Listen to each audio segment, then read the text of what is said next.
বন্ধুরা, তোমরা হাটে বাজার থেকে পুদিনা কিনে তো অনেক খেয়েছো। আজ তোমাদের কাছে যে পুদিনা পাতা নিয়ে আলোচনা করব, সেটা মাটিতেও নয়, আকাশেও নয়, বাতাসেও নয়।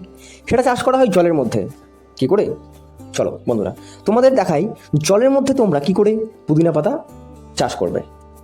প্রথমে পুদিনার ডাল নিয়ে এসে প্লাস্টিকের গ্লাসে কোকোপিট দিয়ে একটু গর্ত করে গাছের ডালটিকে বসিয়ে দিলাম।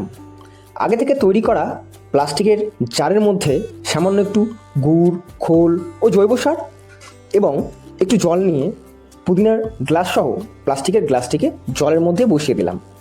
আগে থেকে রোপণ করা গাছগুলি দেখো বন্ধুরা, কি সুন্দর মূল ছেড়েছে। মা প্রায় বাড়িতেই এই পুদিনা পাতা দিয়ে আমাদেরকে শরবত, পুদিনার চাটনি, পুদিনা রাইস ও পুদিনার পোলাও করে খাইয়ে থাকে। সো বন্ধুরা, তোমরাও এইভাবেই জলের মধ্যে পুদিনা পাতা চাষ করে বাড়িতে সুন্দর সুন্দর পুদিনার খাবার বানাতে পারো।